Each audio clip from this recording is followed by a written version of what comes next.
I'm excited for the Bucks, man. Everybody talks in the Eastern Conference about, the Knicks and the Cavs. And the Bucks, meanwhile, still have one of the 2-3 best players in the world. And the East is wide open.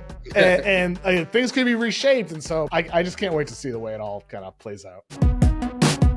Five-time All-Star Marques Johnson. Alongside Marques Johnson. What's up, everybody? Hey, this is the Here District, captain of this vessel. And I got my first mate, my number one son, Kris Johnson. What up? Talk to me.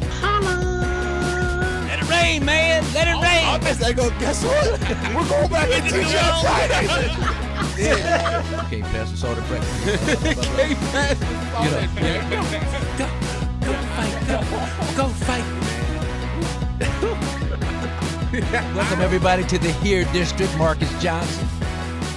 You're listening to a Bucks Plus audio production on the Bucks Plus Network. Your weekly pulse on the Milwaukee Bucks, straight from a Bucks legend. This is Here District with Marques Johnson, alongside his son and 1995 NCAA champion, Kris. Here's MJ. All right, welcome everybody, Here District. I am the captain of this vessel, Marques Johnson, here on this fantastic voyage, joined by my first mate, Kris Johnson, the only father and son tandem in the history of college basketball, Kevin, to win a national championship at the same school. That's the one caveat. And we are so honored to have heavy hitter, Kevin O'Connor, man. We thank you, Kevin. Kevin's from Brockton, Massachusetts, a suburb. So that's that Boston thing, probably that Larry Bird jockage, that Larry Bird jockage going on, man. But it's all good, man. Kevin, welcome to Here District, man. What you up to, man? How you living? I'm doing good, man. I'm just enjoying end of July here and looking forward to, free agency is still going. So we still got some good free agents out there right now. So I'm enjoying a little bit of downtime, but also prepping with draft stuff already for next year. So enjoying the summer, enjoying some time with friends. Went to a wedding last weekend. So things are good. Life is good. Yeah. It's could you rattle off a few of the free agents that are still unsigned as of this point? Jonathan Kuminga is the one making all the noise this week. Right. And, Josh Giddey's still out there, Cam Thomas, wow, okay. Quentin Grimes, all the restricted guys. And then Russell Westbrook, a legend, still out there as well. So, there's still some stuff to be figured out this offseason. Restricted free agency, is it all that it's cracked up to be? It just, I don't know. With the guys you say that are still available, that's a lot of talent. I'm surprised. Are you surprised that an offer sheet has not been tendered up to this point to some of these guys? Part of it is just the fact that there just wasn't a lot of money out there this year. And I think the team that had a lot of the money, the Brooklyn Nets, they don't want Jonathan Kuminga. They don't seem to have much interest in any of these other guys. And so part of it's the market. Part of it, I think, is just the fact that these guys, with the new CBA, it's just bad timing. Right. So I think it's a number of factors for these guys, and next year will be a little bit different with more money out there, more cap space. So I'm not overreacting, but it is strange. We're entering August and the top restricted guys are still out there, and they're probably going to get squeezed and not get a lot of money out there. So it'll be interesting to see how this actually plays out, especially with Kuminga being involved in so many trade talks. Yeah. And what do you say to the fact that despite these type of restrictions and restraints or whatever this summer, the Bucks were able to sign about 5 or 6 solid guys, rotation pieces, I would say, in my opinion, you may disagree with me, for around $22 million, $23 million, at a serious number. What do you say about the job John Horst did over the summer? I think he did a good job considering the circumstances. I don't think he really could have done any better. You have Damian Lillard, you enter the offseason, you have Dame out for all of next year with a torn Achilles, and you managed to take the risk in getting rid of him in the way that you did, and you changed the whole complexion of the entire roster, replacing Brook Lopez with Myles Turner, adding multiple shooters, bringing back Porter, Prince, the guys that you did. So I feel like for the Bucks, on paper, you feel like in this wide open Eastern Conference that there's at least something interesting here with how they're going to build this team around Giannis. Yeah. So I think Horst ultimately, he did the best that he could considering the circumstances, even though it's not like they got Kevin Durant or any of these big names that changed teams this offseason. I think Horst did excellent considering the circumstances. Man, one guy that you were really huge on a couple of seasons ago, I'm just wondering where you stand on him now that the Bucks were able to sign Cole Anthony. You talked about him and just his personality and his approach to the game and his I was watching. I think you did a pod on him or something. But some of the interviews and just the colorful conversation and then the confidence in this man. This kid has, what is he, 25? This young man has swagger coming out the kazoo, man. What's your take on Cole currently? I mean, I think with Cole, like, all that stuff is true, like the off court stuff, the energy and all that. And on the court, that manifests for him as a spark plug. He's up and down, like he'll have games where he scores 20 and he's highly efficient. He'll have games where he's 0 for 8 and he's super inefficient. You're wishing he would lean into more of being a playmaker. So I think for the Bucks, when you remove Damian Lillard from the equation, you still would like to have a smaller guard who can provide a spark in the backcourt. And so I think for the Bucks, getting Cole Anthony gives them at least a guy they can turn to in certain situations. Now, do you want Cole Anthony to be a key figure on your team? No, you do not want Cole Anthony to be that, considering his limitations as a efficient scorer, as a defender, as a smaller guard. And that's why I think for Orlando over the years, as the Magic got better, his role lessened. Like he went from like a 25, 30 minute per game player to a guy playing under 20 last season for Orlando. So I think for him, like he's probably, maybe last on the list of guys that I think about when I think about what the Bucks did this offseason, including bringing the guys back. But still, having those spark plug guards can be important and win you a game or two here. Well, Kevin, the last should be first. The last should be first. The first should be last. I mean, and Chris and I talked about this. Chris, I'll let you jump in right after this. Yeah. You talked about his defense, and we were talking about this when we first acquired him. I looked up his numbers when he played with Bankero and the big boy from Michigan with the brother Franz Wagner. When he played with two bigs, his defensive numbers were actually pretty solid, and I say that because of the Bucks and Myles Turner, Giannis. He's interesting. His energy. I'm taking a wait and see approach, just because watching the videos that I've been watching on him, there's something there. I don't know what it is. There's something there, but we'll see how he plays. Go ahead, Chris. What do you say to like the fact that he's the most experienced PG on the roster in terms of time and experience in the NBA? And I know, look, I'm not trying to be I'm defending Cole Anthony, but I see value in him, specifically what MJ just alluded to with his defensive presence in schemes, with two bigs having a responsibility to have to funnel and shade guys and just lessen the, hey, I got to pick you up full, be one-on-one on ISOs all day. Like, I feel like he's going to be a different player on that side of the ball. KO, like, what do you say to that?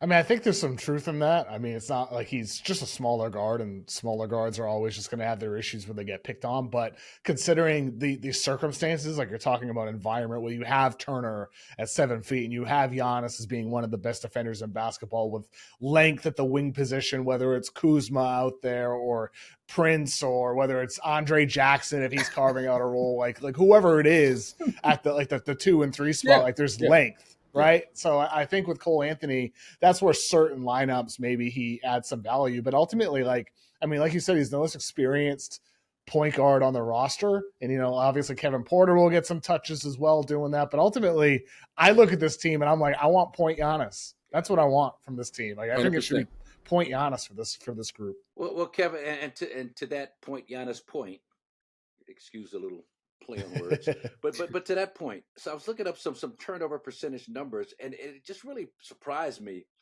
Like Taurean Prince, for example, and I'll just start with him, but he's like an 11th percentile, 14.1. Kyle Kuzma turns it over; he's in the 8th percentile. Ryan Rollins just in the 27th percentile, almost 15. Turns it over 15 times when he has the ball in his possession. KPJ, he's got a turnover percentage in the 24th percentile.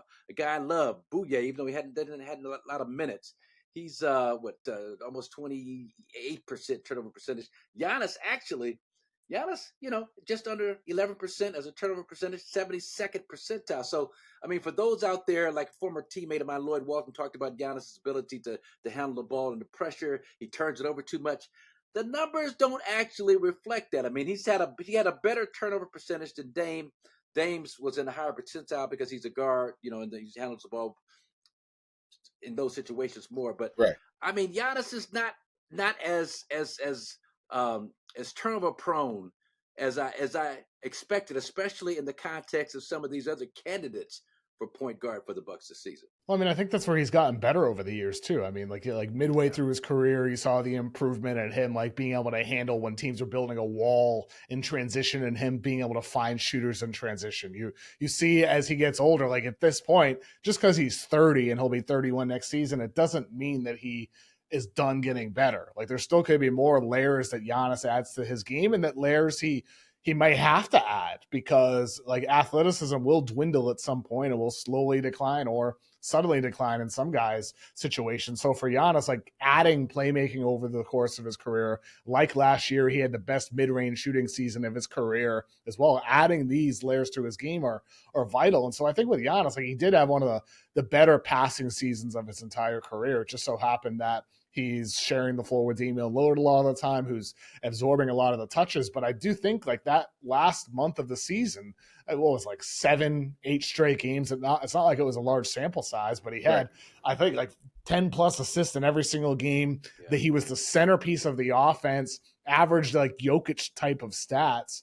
I think with Giannis, I think he's capable of doing that because he's shown he can do it. But like when I interviewed Drew Hanlon, the guy who's been training with Giannis, helping improve his mid-range jumper and all that, Drew Hanlon said to me one of the reasons why Giannis reached out to him was because he felt like having a jumper would help him conserve energy and be healthy entering the postseason. Now, like using that same logic, would Giannis not want to have the full plate, the full demands of the offense over the course of the season, like being like this, 10 plus assist guy? Right. That's my only question when I play devil's advocate with myself about point Giannis. Sure. Like maybe he wants to share the load over the course of the year. The Bucks were 16-3 last year when Giannis had 8 or more assists. Wow. I'm curious, Kevin, about 2022. You're pretty much on the Giannis train as the best in the world, correct? Yep. What has changed? What changed to where Jokic overtook Giannis as the best in the world? I mean, I think it's in part the postseason success since then. I mean, to me, I remember at the time when I was still on the Giannis is best in the world train, I had said, well, I'm not going to change who's best in the world until, we see this happen during the postseason. Yeah. And then, Jokic wins a title, and, Jokic wins MVP since then. And he's had great playoff success as well. Whereas unfortunately, whether it's due to injury, largely it is due to injury. Basically every year, ever since the Bucks did win the championship, is the team just has not exactly, had much playoff success. And so I think that's part of it for Giannis, unfortunately, with the situation that they've been in ever since they won the championship. So I still think Giannis could take back that belts of being the best in the world from Jokic. I wouldn't rule that out. I still think he's second or third best in the entire NBA. The only guy you could argue currently would be better is SGA. Maybe Luka next season, depending on what he does coming back in shape. But like Giannis on any night could still be the best in the world. And ultimately, I think the roster that they put around him, it doesn't necessarily have like the big marquee names next to him, but I still feel like depending on what Doc Rivers does with this offense and what type of role Giannis is actually wants to have, there's certainly a chance we could see like the best version of Giannis Antetokounmpo this season, considering the improvements he's made as a mid-range shooter, considering what he can become and has become as a playmaker as well. What do you like about the fit next to Myles Turner, how both Myles Turner and Giannis will fit? What do you like about it? I mean, ultimately, I just think like having front court flexibility is so important. And obviously with Brook Lopez, they did have that, but like he's aged. He's not quite the same player that he was before. Turner defensively is not the player that Lopez was in his prime. He is not that type of defensive player who's going to be an all defensive guy. Turner is not that, but he's a good defender. Right. Offensively is where things are a bit different. He is a good shooter. He's a connective piece. I think he keeps that offense moving fluidly if they want to play with pace. And again, like this is where like we can talk all these hypotheticals. It depends on what Doc Rivers does. Like we'll see what type of offense Doc Rivers installs, what type of offense Giannis embraces playing. But in theory, we saw Turner play on one of the fastest paced teams we've seen in recent years with the Indiana Pacers. We know he can play with pace. We know he can play with up-tempo offense. And I think that's where I imagine things around Giannis. I'm like, okay, like I look at these pieces with shooters, AJ Green, you get Gary Trent back. You have Andre Jackson, who's not a shooter, but he can play up and down, can play fast, can play positionless basketball. Yeah, he's an active guy, and I think a lot of the names on this roster, like that's the style of play that I envision, and I hope they play this season. And Turner makes way more sense for that than Brook Lopez did. And if Giannis embraces playing the 5 sometimes more often, like they have like the number of like beefy bodies, Kyle Kuzma adding him at the before the deadline last year, where he could do that with more minutes than he has in the past. And Chris, I want to get your input on this too. But is this a trend that we're seeing? A trend that's here to stay in terms of the 2 big lineups. They were highly successful, several 50-plus win teams. My list is here: Miles and Pascal, Şengün and Steven Adams. They had a 30-plus net rating in the regular season. Chet and Hartenstein down in OKC. Allen, Mobley, Allen, Karl Anthony Towns, Mitchell Robinson had a +9 rating. I mean, is this something? Why? I know it's something we're seeing more of, but why do you guys think we're seeing more 2 big lineups now compared to 2 or 3 years ago? I think it's just in part the players that have entered the league, like these skilled bigs, Chet Holmgren, Karl Anthony Towns, like space and pace and all that, like that era where it was like, PJ Tucker playing the 5. Now there's actual 7-footers that have entered the NBA that can do those things. Knock down a corner 3 like PJ can knock. Yeah, they can knock down a corner 3. Yeah, for sure, 100%. Sure. I think that's what it is more than anything else. Just the wave of players that have entered the league. Yeah, I agree. With the way the guys can move, mobile, can stretch, rebound. That's you got to go 2. You got to go 2 of those type of guys. If you have them, can't keep one of those on the bench. I think that's right, Chris. Like isn't it like it's not just shooting either? It's the mobility it's the on the perimeter, stuff.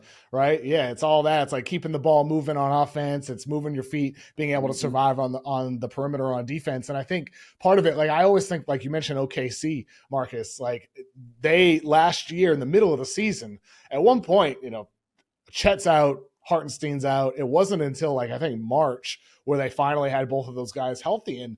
And their head coach, Mark Daigneault, at one point was asked by the media, they're like, hey, the 2 big lineup is struggling. Like, why are you continuing to play it? And he's like, well, the regular season for us is about experimenting. Sometimes we're using the 2 big lineup in situations where it actually doesn't make sense to do it because we want to get experience in situations that aren't good for us. And it was like this really like long-winded, like 3-minute reply that I think made a lot of sense to me because like having front court flexibility, like all these players have entered the league with skill and size. And so from a coaching perspective, I think having this front court flexibility and lineup flexibility where you can take on different shapes and play different styles, I think that to me is like the number one championship ingredient. Having versatility with the types of styles you can play. And I think for the Bucks, the way they built out on this roster, from the front office perspective, I'd imagine that's the vision here. The question now is like, what does Doc Rivers do with the pieces that he's given?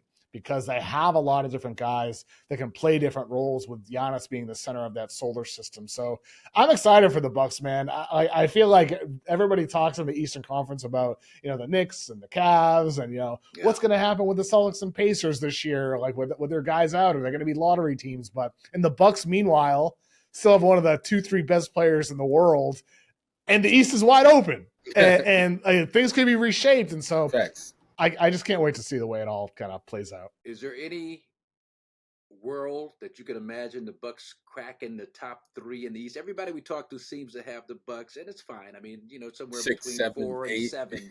I don't think I've ever heard 8? anybody say 4. Well, play. I don't know. 8 playing. Like 5 and 7 somewhere. You talk about the Cavs and the Knicks and Orlando and Atlanta, the improvements they've made. Really? Yeah. That was my reaction too. I'm like, what? Really? But you guys are hating on the Bucks? I mean, where do you see this Eastern Conference? I mean, look, all things falling right into place for all the teams. Let's say. I think look, the Cavs that's fair to put ahead of them. The Knicks, that's fair. The Magic, I love their additions. It's still going to have to do with what Banchero and Wagner do. Like, your best players need to elevate their game. So we'll see there. Yeah. But like putting the Hawks ahead of them, the Pistons ahead of them, I'm not quite there yet with those teams. Like you look at the odds makers. I've seen some odds. I think on BetMGM they have like the Celtics with better finals odds in the East than the Bucks. Tatum, we don't even know if he's going to play next year. So I have a hard time getting there. And so I think the Bucks, it's fair to put them like 4th or 5th, in my opinion. I think 4th or 5th behind Cavs, Knicks, and Magic. I'll give them the credit I think that they deserve as a team that could get better next season with good health. But I'm not putting the Pistons ahead of them yet. I'm not putting the Hawks ahead of them. And the Sixers very well could finish ahead of a lot of these teams if Joel Embiid stays healthy, if Paul George has a bounce back year, but those are like massive ifs. And ultimately, I don't think you get a high level of confidence there. So the Bucks feel safe to me at 4. And I'm a little bit surprised that anybody would have them ranked 8th. That feels like too hot of a take, honestly. That'd be that. I mean, we'll take 4th in a heartbeat. I mean, we're hoping for better, but 4th sounds good. Could be better. Kevin, you also talked about Myles Turner. One of the things you like about him is his quick decision making, and talk about that. Explain to our listeners why that importance of a big in terms of today's NBA, where that fits in. I mean, I just think like you saw it last year with Indiana when you play with a guy like Tyrese Halliburton, and the speed and the tempo at which they played, your big needs to be a connective piece. And that was true on the other side as well with Isaiah Hartenstein. Yeah. Having a big who can make quick decisions, know the right angle to set a screen, being able to adjust quickly. And I think Turner, now 10 years into his NBA career, has gotten very, very good at those things on top of being a very good shooter as a 7-footer. So for the Bucks, depending on the style they play, those traits are going to be highly valuable for them in a front court next to Giannis, and for a team that has a bunch of different shooters on the roster as well, can play 5 out, and having that spacer who can make decisions is of the utmost importance. Yeah, the connective big is one of the most valuable positions, I think, offensively and defensively for teams, because it doesn't show up in the stat sheet, the things that he does, the shots he opens up, the lanes, the angles. Like, you don't do it. Like, I remember the Warriors with Bogut. Bogut was a nice connective big kind of dude from the screens and on offense, and how he moved quick, fine Steph, knew how to play with guys. Turner, I wouldn't say similar to Bogut, but he's definitely connective in that sense. Yeah, and when the Thunder picked up Isaiah, who's the son of a guy, Kevin, you may not have known as Flo Hartenstein or Steen. What is it? Stein. What are we saying? Stein? I mean, I think some of the announcers Mike Breen says Hartenstein. Stein. I don't know. So, sometimes it comes out as Stein. Sometimes I don't know. Well, I say it all different ways. His dad, Flo Hartenstein, played against Kris at Oregon. Wow. I didn't even know that was his dad. You did not know that? Yeah. I didn't even know that was his pop. I did not know that till just now, bro. Well, and you look at Isaiah, and Isaiah doesn't look like a typical brother, to say the least. Not a typical brother, no. Not a typical brother. And so but he's got some funny stories. He told me a story at OKC about how he's been in situations where guys have started making some racially tinged comments. And he's thinking he's white? And he's got to say, hold up, wait a minute. I'm half black, but he's half? He's half. Flo Hartenstein. Wow. He's half, KO. He's half. Flo is German. Wow. Flo is German. Flo looks like he may be half black and black and biracial. We're gonna check on his DNA. but that's his dad. And so, but Isaiah is real. He's real into hey, I gotta put a halt on that. But my point is that, man, I've always loved his game because he plays so well, KOC, in that short roll position. Set a screen. His floater game with the Clippers first, and then who would go? The Knicks. His floater game was elite. When you look at his floater numbers, right in that little floater area on the short roll, and then with OKC, he does much the same thing. But he's got that mindset. I see some similarities with Myles Turner. You talk about decision making. Short roll, catch, on the move, shot, jumper, floater, pass. I mean, God, the potential with a guy like him, the flexibility. Let me put it that way. Right. It's got to have Doc Rivers and his staff salivating right now. I would hope so for sure. I mean, like I think Hartenstein, like he's got like an automatic, like that little in between game. Turner, not quite the level of Hartenstein, but he still can do some stuff in the in between range. He's the type of guy that there's certain bigs in the NBA. You give them the ball in the post, they're hopeless. Yeah. With Myles Turner, end of the shot clock, you can feed him and he can get you a bucket. He can be a pick and pop guy. He can be a guy who attacks a closeout here and there. He can be a guy who finishes loudly at the rim when he has space to launch as well. So the versatility, like that's always a thing. Versatility, flexibility, being able to score in different ways, being able to use different lineups, being able to defend multiple positions. Like that's the name of the game in today's NBA. And I just think like with Brook Lopez, he was a dominant piece for the Bucks when they won a championship with some of those playoff runs, but he is not quite that same player anymore. And so to go from him to Myles Turner, it kind of modernizes what the Bucks can be. And so I think that's very exciting. It's still surprising. I'm still shocked that they actually got Myles Turner, because after all these years of Myles Turner being involved in trade conversations with the Indiana Pacers, every single year it was always about trade talks with Myles Turner. And then as soon as everybody assumes he's going to go back and he's there to stay, he leaves. It's just the craziest thing. It is. When you look at the Bucks roster and you evaluate, by position, where do you see the weakest sort of link, or the what position you think the Bucks are the weakest at right now when you look at their roster? It depends. If we're gonna see point Giannis with him center of the team, bringing the ball up, half court DHOs, playing a more involved playmaking role than he ever has in his entire career, a lot like we saw end of the season in April. If we're seeing that version of Giannis, I think I would generally say, is there enough shooting around him on the team? That would be my number one concern, regardless of position. If Giannis is not going to be that guy, my number one concern would be just like, who's going to be the pure point? Is it Kevin Porter? Is it Cole Anthony? Like, are we going to see more of Ryan Rollins? Like, who's going to be that's going to help him run that offense? And I don't quite see that other guy that I would trust to do that on a full-time basis if Giannis is not the guy who's going to be running point for the team over the course of the season. So I guess that's two different answers to answer your question. But ultimately, the overall concern still in my book would be, regardless of Giannis's role, is there still enough shooting? And that ultimately is, I think, the true answer there, regardless of position. Well, why do you say? I mean, you look at Taurean Prince. I mean, he's got what? He's over 40%. Top 5 in the league last year. Gary Trent Jr. finished strong. I mean, Kevin Porter Jr. AJ Green up over 40. Ryan Rollins shot 40%. I mean, limited sample size, but Andre Jackson Jr. shot 39%. Shocker, even though a small sample size, but shocker.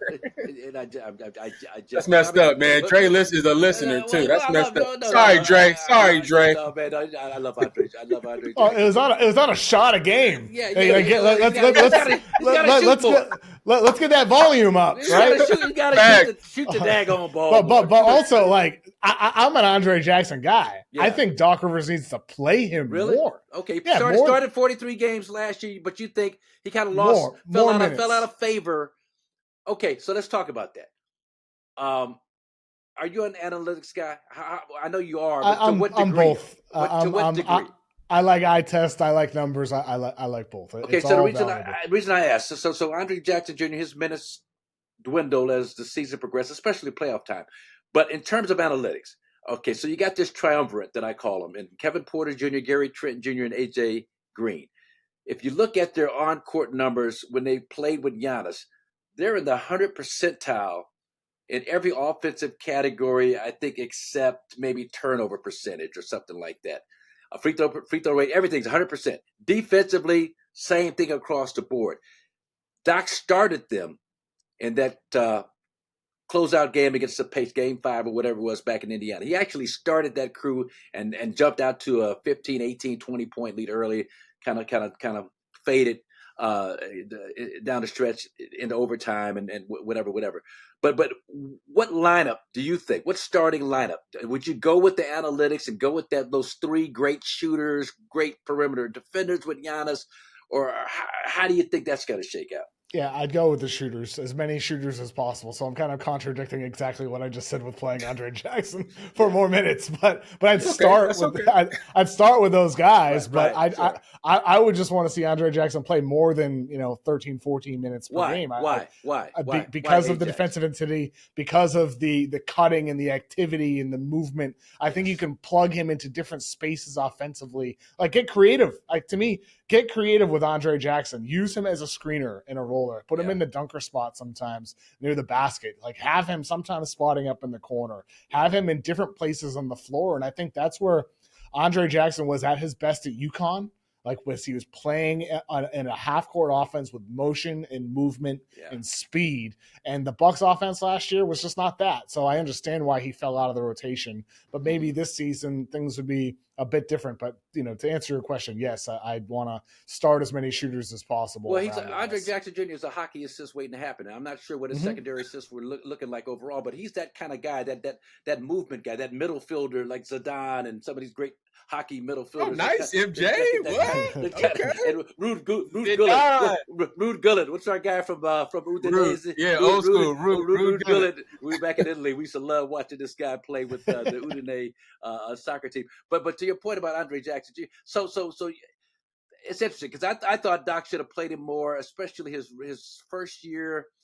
Yeah. Last year he started 43 games. I think Doc feels like he's such an offensive question mark at times that he's going with more guys that he can kind of pencil in what they're going to do game in and game out. What you got, Chris? To me, when Dre would do the thing where he have a wide open look or have a in rhythm, in the flow look, and he turn it down and try to make an extra play and do something else. I think that sort of grinds on you as a coach because you just want him to keep the flow going. And so if he wasn't disruptive in that sense, I think he wouldn't have fell out of favor. But I think it was too many of those plays kind of compounded the issue. And Doc was like, man, I'm cool. Is Doc where's Doc at with Kyle Kuzma? Because Kuzma, obviously is a great role player with the Lakers. He wins a championship and then he goes to Washington for 4 years. And I didn't feel like he quite flipped the switch back into Lakers version of Kyle Kuzma that I was hoping for. It didn't happen. Is that player still there? I mean, where's Doc at with him? Well, that's a $1 million question, man. And to his credit, he's in the lab. He's been doing great work with Clint Parks, one of our buddies out here in LA all summer long. We've seen him out at UCLA. I saw him in Milwaukee. Just consistently putting in really, really intense work. So he's aware of it if anybody is. He dropped this behind the scenes reality show, kind of filming him in Milwaukee, KO, where he's kind of, talking about where he's at mentally, and you should check it out. It's on YouTube. Just you get a really idea of how locked in this guy is. He's locked in. He understands last year he stunk it up. He probably wasn't in the type of condition that he needs to be able to take on those type of defensive assignments that he's going to be tasked with guarding.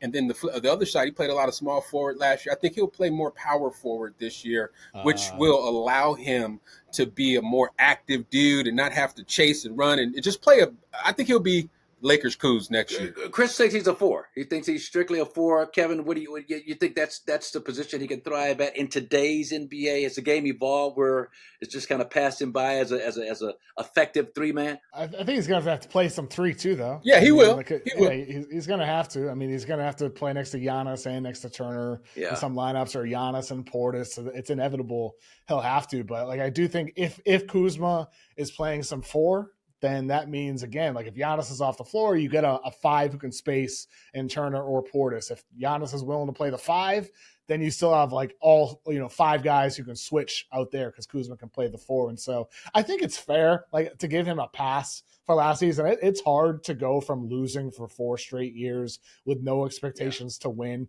to suddenly start having winning expectations. And as you said, Chris, him getting in optimal shape, maybe he just wasn't in the best shape with all the losing. And I don't think so. Yeah, I don't think so either. I didn't feel like it. And so for him, I interviewed Kuzma years ago, and I talked with his mom, I think we were going to do a story, and just, things changed that season. Maybe he had an injury or something like that. I forget exactly what happened, but he's a good kid. I think with Kuzma, people, I think sometimes there's this perception of Kuzma that he's lazy, or that he doesn't care, or he cares about the wrong things. It's no, I think Kuzma is actually a good dude.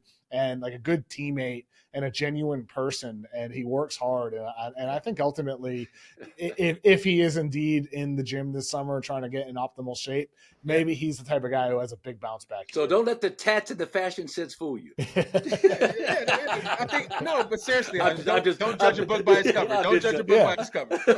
I'm being silly. He's got some. Talk about outfits. I don't know why I'm segueing into this, but I'm thinking about some of the stuff Myles Turner wears to games, Kyle Kuzma. But we got some guys, man. With Gary Trent comes with the drip as well. The Bucks are the most dripped out team in the league next year. Watch. You got Turner. Turner's going to come in with the feather boas and all type of stuff. The leather. More than OKC? Oh, hey, it's going to be close. Neck and neck, baby. All right.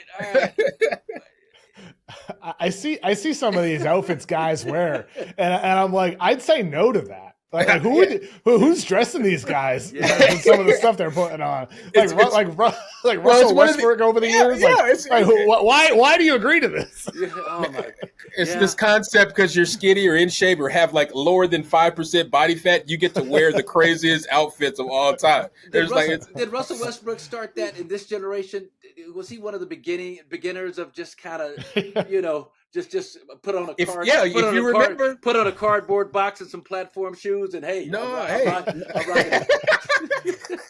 I look sweet. No, 100%. Put on a dress, skirt or something.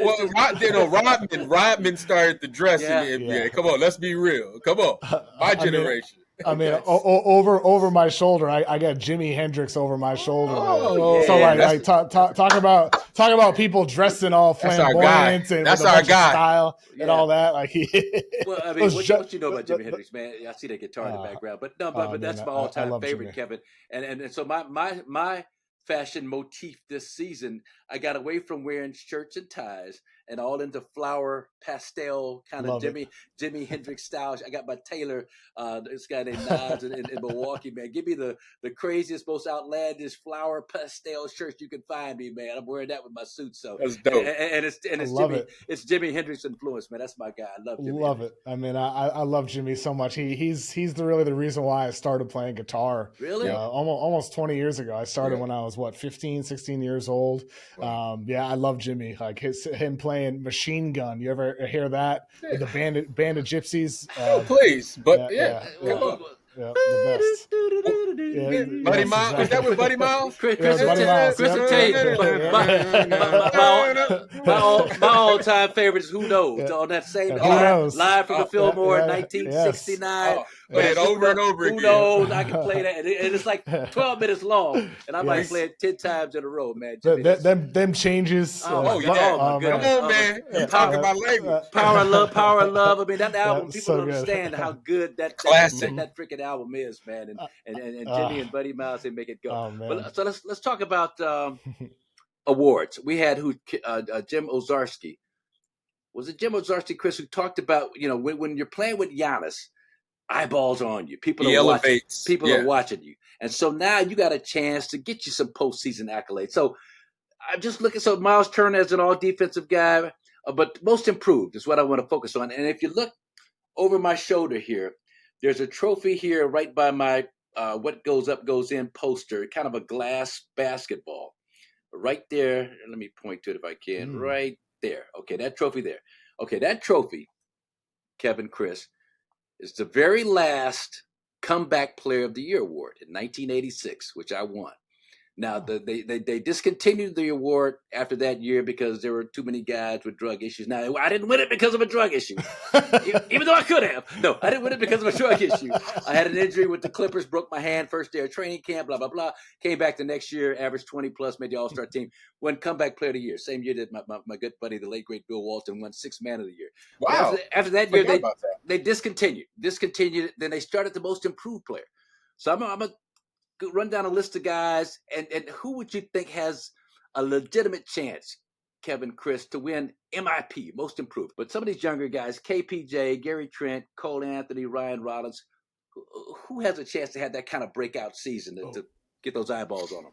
I think Kevin Porter Jr., because he's only going to be 25, and like we've seen him have success, but it was in more losing situations or situations without any expectation of winning. Like if the Bucks are top 3, top 4 in the East, and if Giannis is like in the MVP conversation, and if he's not the point guard still, Kevin Porter is definitely the number one candidate to take on that role next season. I would think, to be that guy. We saw some flashes last year. He had some really good moments with the Bucks last season. So without Dame there anymore, who knows? Maybe Kevin Porter Jr. has a year more like he did with Houston a couple years back, where he averaged 20 points a game, 5-6 rebounds and assists, and he's put up big numbers in a winning situation. So I wouldn't bet on any of those guys on the Bucks personally, but I think of the ones you listed, Kevin Porter would be the most likely. Hey, do you still I remember you used to like stream when you played like Modern Warfare or something. Oh yeah. Do you still do that? Yeah, I did one yesterday, actually, for the first time in a long while. Okay, I had to check it out. Yeah, it's fun. It's fun to do, man. I had some nasty snipes yesterday playing. Yeah, but I love doing it. It's fun, like to talk with people back and forth and talk basketball while chilling, playing Call of Duty. So that was like my introduction. Yeah. That was my introduction to you. I knew you from that before. And then I was like, wait, really? What's up with this guy? Yeah, I swear to God, dude. I was like, oh man, this dude is sick. Yeah, that's wild. Yeah, I know. It's a good time, man. Like I think like everybody's got their own thing where they kind of sit back and chill after doing working or whatever. For me, it's guitar and Call of Duty. Yes, sir. So it's just things I like doing. So and when I mentioned to Josiah, we were having you on the show, Kevin. He got all excited. Tell him I said, what's up, man? What's your history with Josiah? What do you guys? I think just connecting over social media. I mean, like he's one of the funniest people on the planet, and the dude's awesome, and we connected over there. And I think I don't know, but Josiah and I maybe met in person only like once or twice, but he's like an internet friend, you know. Okay. So you guys, it's pretty cool how you guys all do your own different thing in media. It's awesome. I appreciate you. We appreciate you coming by here, District Man. Continued success to you, and man, please come back and join us once this thing gets underway during the regular season. We appreciate you. Would love to. Thank you guys for having me. Enjoy your summers. This has been a Bucks Plus audio production.